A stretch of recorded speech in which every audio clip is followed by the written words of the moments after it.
Assalamualaikum warahmatullahi wabarakatuh. Halo semuanya, perkenalkan nama saya Dira Budewati. Saya berasal dari kelas AK 4508. Di sini saya akan menjelaskan tentang bab alam dan manusia dalam perspektif Islam. Selamat menyaksikan.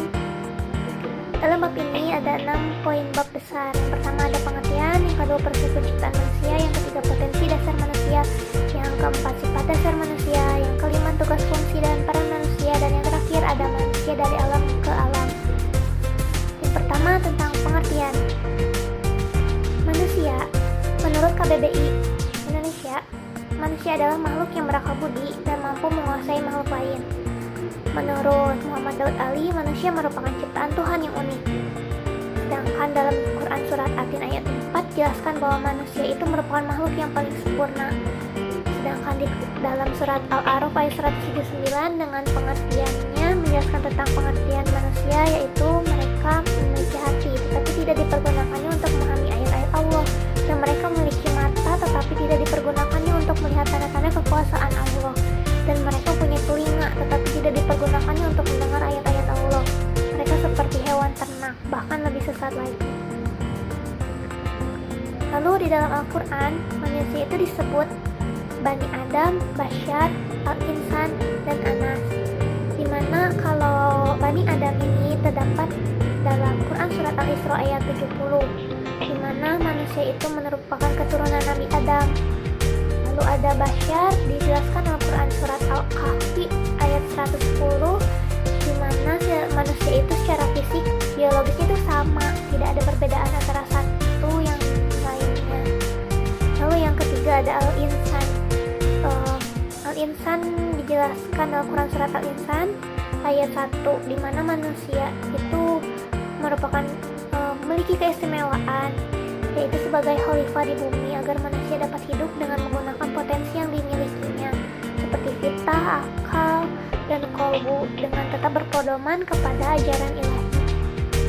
Lalu yang keempat ada Anas. Anas ini dijelaskan dalam Quran Surat Anas ayat 1, dimana manusia itu sebagai makhluk sosial. Lalu ada 3 istilah yang dipergunakan Al-Quran mengenai arti manusia. Yang pertama insan. Insan ini jamaknya dari kata al-nas. Lalu insan ini memiliki 3 asal kata. Yang pertama itu ada anasa. Anasa itu memiliki arti melihat, mengetahui, meminta izin, yang merupakan kemampuan manusia dalam bidang penalaran sehingga dapat menerima pengajaran. Lalu yang kedua ada nasia, yang artinya lupa dan menunjukkan adanya kaitan dengan kesadaran diri. Lalu yang ketiga ada alfons, yang artinya jinak. Maksudnya manusia itu sebagai makhluk yang dapat hidup berdampingan dan dapat dipelihara. Lalu yang kedua istilah bashar. Bashar ini maksudnya manusia yang tampak seperti lahiriahnya, punya bangunan tubuh yang sama, makan dan minum dari bahan yang sama yang ada di alam ini, dan oleh pertambahan usianya pasti kondisi tubuhnya itu bakal menurun dan menua juga, dan akhirnya ajal pun menjemputnya. Lalu istilah yang terakhir itu ada Bani Adam. Bani Adam ini maksudnya menunjukkan asal usul kejadian manusia, yaitu dari Adam. Allah memuliakan anak-anak Adam dengan memberi mereka akal, bisa berbicara, bisa menulis, bisa membedakan mana yang baik dan buruk, bentuknya tubuhnya yang baik, bisa berdiri tegak, serta bisa mengatur kehidupan baik untuk di dunia sekarang maupun untuk nanti bakal di akhirat. Lalu yang kedua ada proses penciptaan manusia. Ada 2 proses sederhana penciptaan manusia, yaitu yang pertama ada proses penciptaan ajali dan yang kedua ada proses secara alami. Yang pertama ini proses penciptaan ajali, artinya penciptaan itu dilakukan oleh Allah Subhanahu wa Ta'ala secara langsung, dimana dijelaskan dalam Quran Surat An-Nisa ayat 1. Di situ dijelaskan tentang proses penciptaan Nabi Adam dan Siti Hawa. Lalu di dalam Quran Surat Ali Imran ayat 59 dijelaskan juga tentang proses penciptaan Nabi Isa. Lalu yang kedua ada proses secara alami, di mana proses ini merupakan proses penciptaan manusia yang diciptakan melalui proses ilmiah dan dijelaskan dalam Surat Al-Mu'minun ayat 12-16. Yang 12, dan sesungguhnya kami menciptakan manusia dari suatu saripati berasal dari tanah. Lalu ayat ke-13, kemudian kami jadikan saripati itu air mani yang disimpan dalam tempat yang kokoh, yaitu rahim. Lalu yang ke-14, kemudian air mani itu kami jadikan segumpal darah, lalu segumpal darah itu kami jadikan segumpal daging, dan segumpal daging itu kami jadikan tulang belulang, lalu tulang belulang itu kami bungkus dengan daging, kemudian kami jadikan dia makhluk yang berbentuk lain. Maha suci Allah, pencipta yang paling baik. Lalu ayat ke-15, kemudian sesudahnya kami sekalian benar-benar akan mati. Lalu ayat ke-16, kemudian sesungguhnya kami sekalian akan dibangkitkan dari kuburmu di hari kiamat. Jadi sudah dijelaskan dalam surat Al-Mu'minun ayat 12-16 bahwa proses penciptaan manusia dari awal sampai akhir hayatnya. Lalu yang ketiga ada potensi dasar manusia, di mana potensi dasar manusia itu ada jasad dan ruh. Allah menciptakan kita ada jasad dan ruh. Jasad itu wadah untuk rohnya. Lalu ada pendengaran, penglihatan, dan hati, di mana pendengaran ini diciptakan oleh Allah untuk mendengar ayat-ayat suci, penglihatan untuk melihat kekuasaan Allah, dan hati untuk menilai mana sesuatu yang baik dan yang buruk. Semua itu diciptakan untuk kita bersyukur kepada Allah Subhanahu wa Ta'ala. Lalu yang potensi dasar manusia yang ketiga, ini ada fitrah, yaitu potensi dasar manusia. Lalu ada komponen dasar fitrah, di mana komponen dasar fitrah ini ada 6. Yang pertama itu bakat. Bakat ini dimiliki oleh manusia, yaitu kemampuan akademis atau ilmiah dan keahlian atau profesional. Lalu yang kedua ada insting atau gariza, di mana ini merupakan kemampuan berbuat atau tingkah laku manusia tanpa melalui proses belajar. Lalu yang ketiga ada nafsu atau dorongan-dorongannya. Menurut Ghazali ada 2 nafsu manusia, yaitu nafsu malaikat dan nafsu bahimiyah.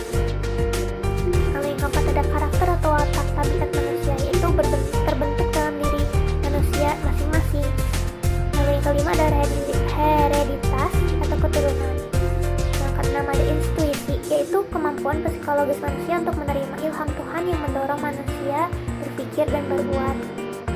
Di sini ada 4 sifat dasar manusia dalam Al-Quran. Yang pertama ada halu'a, di mana artinya ini sifat keluh kesah yang dijelaskan dalam Quran surat Al-Ma'arij ayat 19-21. Ayat 19 dengan arti sungguh manusia diciptakan bersifat suka mengeluh. Apabila dia ditimpa kesusahan, dia berkeluh kesah, dan apabila mendapat kebaikan harta, dia jadi kikir. Itulah sifat dasar manusia halu'a. Lalu yang kedua ada sifat dasar manusia daifa, yang artinya itu kelemahan manusia. Dijelaskan juga di Al-Quran bahwa manusia itu secara fisik itu lemah dalam melawan hawa nafsu buruk mereka. Lalu yang ketiga ada sifat dasar manusia kabat, artinya itu kesibukan, dan dijelaskan dalam Quran surat Al-Balad ayat 4. Nah, artinya sungguh kami telah menciptakan manusia berada dalam susah payah. Lalu yang keempat ada kezaliman. Kezaliman dan kebodohan dijelaskan dalam Quran surat Al-Ahzab ayat 72, yang dimana artinya sungguhnya kami telah menawarkan amanat kepada langit, bumi, dan gunung-gunung, tetapi semuanya enggan untuk memikul amanat itu, dan mereka khawatir tidak akan melaksanakannya berat. Lalu dipikulah amanat itu oleh manusia. Sungguh manusia itu sangat zalim dan sangat bodoh.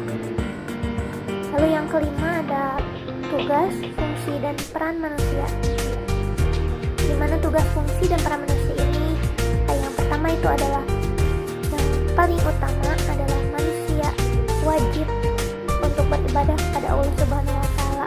Itu merupakan kewajiban semua makhluk hidup ya, kepada sang penciptanya. Lalu yang kedua ada kekhalifahan, di mana manusia ini menjadi pemimpin di muka bumi ini. Di mana peran pengemban amanah Allah ini, di mana manusia itu harus mengelola, mengoptimalkan sumber daya yang tersedia di alam dengan baik tanpa merusak alam. Lalu yang poin ke-6 ini ada manusia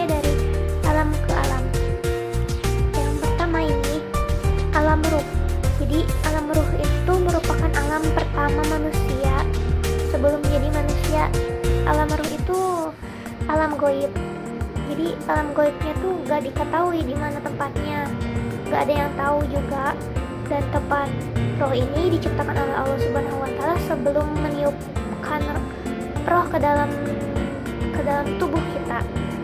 Lalu yang kedua adalah alam rahim. Setelah alam goib, kita manusia berada di alam rahim, dimana yaitu manusia itu 9 bulan berada di rahim. Manusia dalam rahim tersebut hidup dari sari makanan yang dimakan ibunya. Lalu setelah waktunya tiba, baru lahirlah janin ke dalam dunia ini. Lalu yang ketiga ada alam dunia. Dari bayi lahir ke dunia, bayi tersebut menangis dan keluarganya menantikan dengan rasa haru. Lalu bayi tersebut diazankan dan tumbuh menjadi manusia dan menjalankan tugas utamanya, yaitu sholat dan mempersiapkan diri untuk menghadapi kematiannya, dan dimintai untuk mempertanggungjawabkan semua perbuatannya sewaktu ia di dunia. Lalu yang keempat ada alam barzah, di mana alam barzah ini tempat antara kehidupan dunia dan masa kehidupan akhirat. Roh itu di alam ini tuh menunggu sampai dunia kiamat berakhir. Selama di alam ini roh manusia memperoleh nikmat atau azab. Kalau manusia yang selama hidupnya banyak dosa maksiat pasti kena azab ya.